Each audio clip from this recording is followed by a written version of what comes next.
Today on the Bar Business Podcast, discover counterintuitive cost-cutting measures that actually enhance the guest experience. Learn how to create exciting promotional events that drive traffic during off-peak times, and master the balance between efficient staffing and exceptional service. Hello, and welcome to the Bar Business Podcast, where we help bar owners increase profits, attract loyal guests, and simplify operations so you can avoid burnout and finally enjoy your life outside of your bar. I'm your host, Chris Schneider, the Bar Business Coach. Before we get started, a quick thank you to our sponsors, Spot On, who provide a great modern POS solution for the bar and restaurant industry, and Starfish, who use AI to turn your books into actionable steps to increase profits. So today on the podcast, we are diving into what to do during your slow seasons. So for all of us, regardless of where you are in the world, regardless of what type of bar you have, there are periods of time in the year where you're busier and periods of time in the year where you're slower. And a lot of times that adjustment between slow periods and busy periods is rough. And there's some waste that happens. And it's harder to be profitable, obviously, when you're slow than when you're busy. Now, a lot of people will tell you the best way to deal with those slow periods is to make sure you saved enough money during your busy periods to pay for everything during the slow periods. Well, that's absolutely true, right? If you're not making a profit some months out of the year and you know this, and it's a structural piece of your business, and I can hear a lot of you saying, well, why would you not make money some months? Well, if you're in a tourist area, let's say you're in Florida, there are certain months in Florida on the beach that are slammed. There are certain months that are absolutely dead. And when it's absolutely dead, you're probably breaking even or maybe even losing money.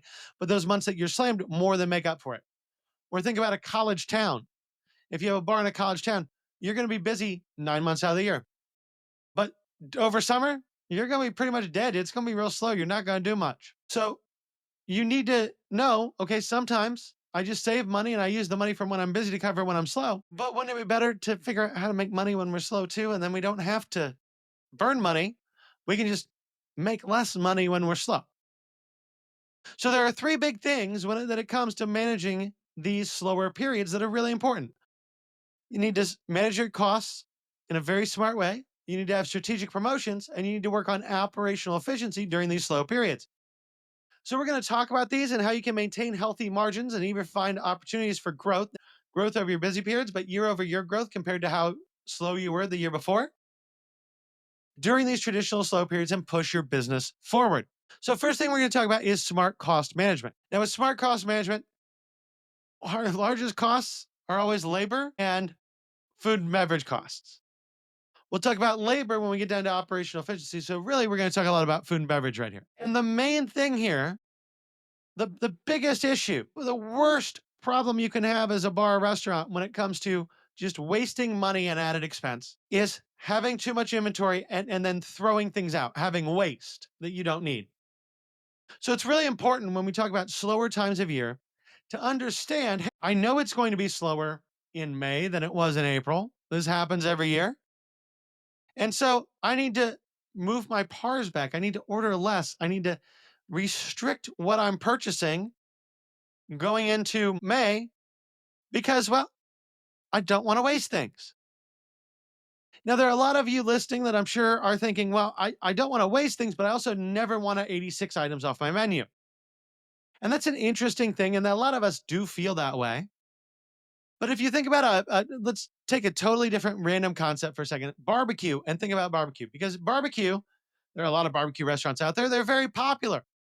And one of the things that's true of all barbecue restaurants is it takes forever and a day to cook an item, right? The pulled pork that you have for dinner was probably cooked yesterday because it takes 8 or 10 hours or whatever to smoke, and then it has to rest and blah, blah, blah. This is a giant, long process. And so in a barbecue restaurant, because it's so long to cook everything and you're just really holding things and serving them, barbecue restaurants, 86 items all day, every day. That's what they do. They cooked a certain amount of stuff, they sell it out, it's 86, boom, done, no problem. So there are restaurants out there that exist purely with the model of 86ing things every day. And what that tells me is if you can have a whole concept based around it, yeah, do we want 86 things on a regular basis? No. In general, we don't. But a lot of times it's better to 86 an item one day or for a couple days than it is to waste food. And when we're moving into slower periods of time, it can be really hard to get that right. And I tend to always err on the side of 86ing rather than waste. I just feel better about it personally. You can err on the side of waste rather than 86ing, but 86ing isn't hurting your bottom line. Waste is always hurting your bottom line. The other thing that you can do when it comes to talking about inventory and cost management is look at what you're serving. And we've talked a lot about menus should be seasonal. And so when say spring is always a slow period for me. All right. Well, in the winter, when you're making that spring menu, you should work on lower food cost items. You should work on adjusting what's going to be on your menu so that that cost profile is nicer to you when you're in a slow period. As a matter of fact, if I always knew that, hey, I'm busy in winter and I'm busy winter, summer, and fall, but I'm never busy in the spring. If I knew that, I would have a shorter menu in the spring than I did in the winter, summer, and fall. Why would I have a shorter menu? Because then there's less opportunity for waste. There's less people coming in the door. There's less people ordering things. Having a little bit of a shorter menu is not going to hurt you if it's one quarter out of the year. And really, let's be real honest, your patrons view how long a menu is because they look at it and it's the same number of pages. Right? If it's one page front and back, as long as it's one page full front and back, they won't notice if you take off, 5 of 40 items or even 5 of 30 items. They're not going to notice that. You just make your fonts a little bit bigger. So you're not impacting your customer experience, but you can then help control your waste more. The other thing to look at during slow periods is to look at your utility usage and to look at your equipment usage.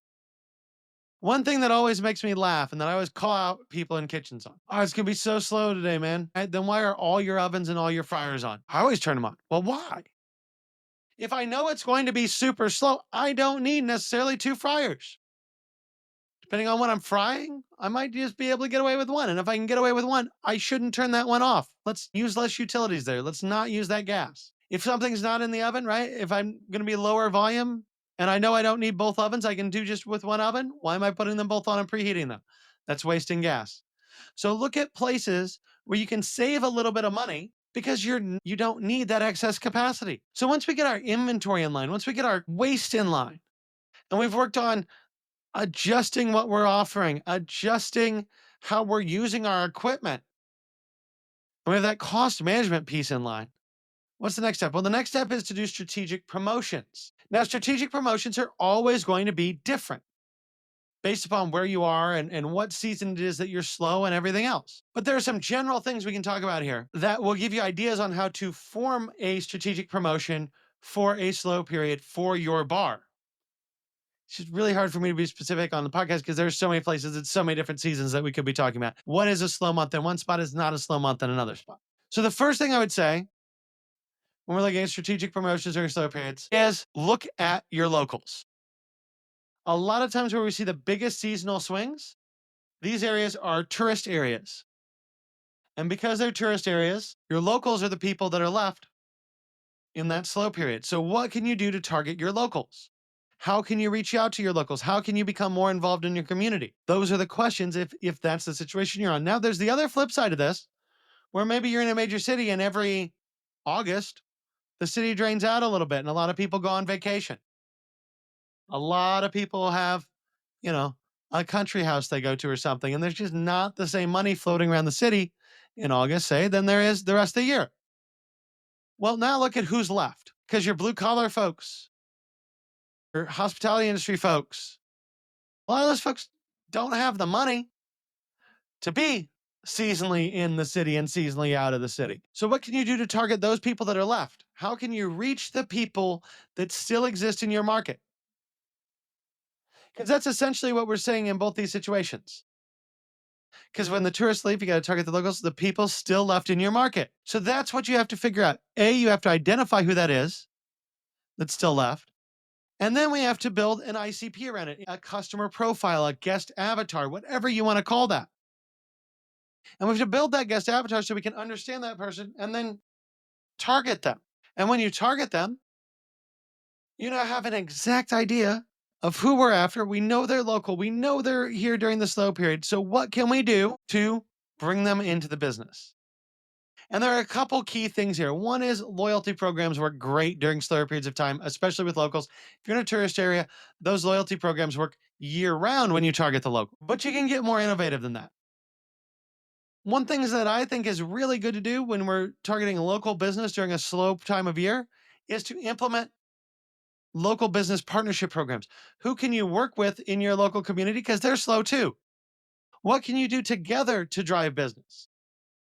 Can you get with all the other bars in the area and create a bar crawl for your locals? Can you get with businesses maybe that aren't bars, but say a retailer, a boutique, or spas, or masseuses, or anyone that offers anything in your area, and put together some kind of package that you can sell to locals where they get an experience at all of your businesses. What can you do with other businesses around you to generate business? That's the question. And obviously, that's going to be different everywhere you are. But that is something in the slow season you should really look into. And then obviously, we can look at how you're doing social media during these slow periods. If you're in an area that's targeting largely tourists sometimes a year and locals different times a year, you probably need to change your social media campaign a little bit from time to time to hit those different segments. Now, one thing that we always do know, though, is that those tourists are less likely to be on your social media than your locals. Social media tends to be not first time guests, but guests that have interacted with your business enough to want to follow you. So these are folks, generally speaking, that you have on the hook a little bit. What can you do to bring them in more? What offers can you give them? And maybe that's as easy as having a really discounted food special during the week to drive them in, to pull in those locals because you're offering them a great deal. And we've talked about doing super discounted food before. I used to sell steaks at cost one night a week on Tuesdays because I knew for every steak I sold, I'd sell a couple drinks and one or two other food items that I was getting my normal margins on, and I made money. The bottom line is you have to get innovative. You have to work with other businesses around you. You have to implement loyalty rewards programs that are going to target those people that still exist in your market during slower periods. You have to target your social media at them. And overall, you just have to be laser focused on promotions that fit the market, promotions that fit not just the market, but the exact time of year in that market, the exact people that exist in your market that are still going out and eating. Now, the biggest thing to do during slow periods, and quite frankly, the hardest one to do, is increase operational efficiency. And this is always difficult, and I hate doing this, but especially in tourist areas like the area I live in, we are busy from May to November. That is our busy season. December's all right. January, February, beginning of March, you might as well just write it off. Like there are a lot of businesses around me that are just closed those months because we don't have tourists and it's snowy and it's crappy. And a lot of the locals go to Florida because it's warmer and nicer down there, and they aren't even in town. So it's a bad time for business. If we're going to be operationally efficient during that period of time, you got to cut your staff. And that's always hard, right? Because you either have to take people that are on your team and lay them off for the season, and then you can bring them back or not. Or you have to take everyone that was getting, 35, 40 hours a week, and now suddenly everybody's getting 20 hours a week. Those are your only two options. But maintaining the same staff levels as when you're busy, when you're slow, doesn't help anybody. Because one thing we have to remember, yeah, for your kitchen, your cooks, it helps them. But when you're overstaffed on the front of the house, your folks are making less money. It doesn't help. Appropriate staffing is what you need. And too many cooks in the kitchen is never a good thing, right? So even on cooks, appropriate staffing is what you need. So you have to adjust those staff levels lower. And it's hard and it sucks. And yeah, you might have to lay some people off. Yes, you're going to pull hours from people. Yes, all your employees are going to be mad at you because they're not making the money they were during the busy season, is what it is. There's no way around that piece. Now, there are some ways that you can take a small team once you've adjusted those staffing levels and make them more efficient. Your biggest thing is cross training your team. The more roles people know, the more ability you have to run a super tight team when you need to. And so cross training for those slow periods is absolutely essential. If you have somebody that can bartend and serve and be in your kitchen, they're always going to be useful for you, right? And they can fill in when people are sick and all that. But also, if it's really slow, let's talk like really slow bar. Maybe your cook and your bartender and your server are all one person. It happens. It doesn't happen often that makes logical sense, but you can be that slow that makes sense. And you see that rural bars, neighborhood bars, suburban bars during the day, sometimes it's just one person. Or you have a cook and a bartender who is also serving, who's running the whole front of house. So cross train your staff for multiple roles. That way you can use less people to do more things if you are slow enough that you are there. But also, if we want to not have people lose all these hours, if we've saved up the money for it, there are some things that we can use our employees for that is operationally efficient during the slow period, gets them some hours. And yeah, it's not necessarily directly serving guests, but it is things that need to happen. The first thing that I would say when you're in those slower times of year, that is the best times for your staff development. That is when you should be doing your training programs. That is when you can have workshops with your team and go over the nuances and the little details you want them to know in order to be the best team possible for you.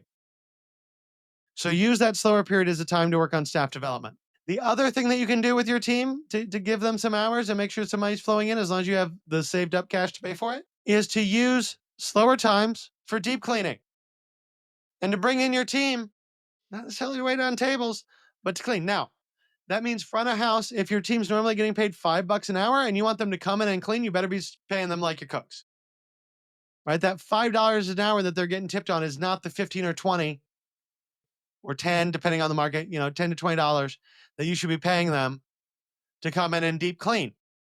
But your bar has to get deep cleaned sometimes. You got to do this throughout the year or all at once. But when you're slow is the time to do deep cleaning. It's the time that you can take all your mirrors and stuff off the walls and scrub the walls, clean all the mirrors, clean all your frames, get all your bar stools cleaned. And I don't just mean wipe off the things, I mean wipe off the rungs on them and the legs of them and all that. Flip over all your tables, clean your table bases, all that stuff that should happen front of house, all your preventative maintenance back of house, pulling out equipment, cleaning behind the line. All that should happen in these slower times of year. And that's a good way, again, to give people some hours to pay them a little bit when you don't have other things for them to do because you're slow. And at the same time, move that ball forward and remain operationally efficient. The last piece of operational efficiency that I would want to talk about when it comes to slower times of year, change your operating hours. Now, I am someone that absolutely, absolutely believes you should set your hours and you should stick to them. If you say you're open 11 to 11, you should always be open 11 to 11. If you say you're open 11 till 3 a.m., you damn well better be open till 3 a.m. That doesn't mean, oh, it's slow, I should close at 1. No, if you say you're open till 3, you're open till 3. Period. End of story. When you start closing early, that is the kiss of death. Someone will come in, they'll see that you're closing or closed earlier than you said you would. They're not going to try to come in by close again. So you absolutely must make sure that you are maintaining the hours that you say you are operating. But that does not mean that you can't change your hours throughout the year. It doesn't mean you can't change the days you're open even throughout the year. If you live in a high tourism area, well, during tourist season, you're probably going to be open 7 days a week. But when there's no one coming to town, there's no tourists, and it's absolutely dead, maybe you're only open 4 days a week. You can adjust your days you're open with when people come in. And quite frankly, all you need to do to mathematically show yourself when you should and should not adjust those times is start by generating for yourself an idea of how much money I need to have in revenue to make it worth being open. There's some amount you can factor in your labor, your beverage, your average food and beverage costs, and then utilities and things that cost to be open, and determine, hey, for me to open the door and make money, I need to make $1,000 in the day. And during slow periods on Mondays, I'm bringing an average of $600. It isn't worth being open. Boom. Shouldn't be open on Mondays.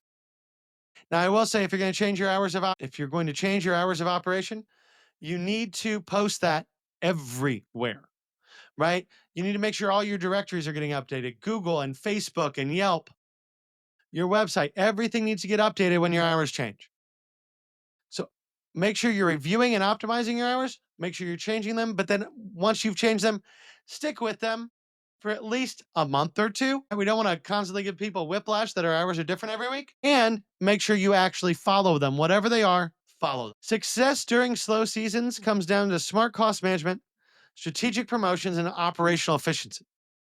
By implementing the strategies we've just discussed, you can maintain profitability and even find opportunities for growth during traditionally slow periods. And if you're not growing, at least you find the ability to not lose money. That's what this is all about, maintaining profitability or just breaking even in some cases when it's slow. Slow seasons are predictable and manageable with proper planning and execution. Use the slow periods to strengthen your operation and to prepare your business for busier times ahead.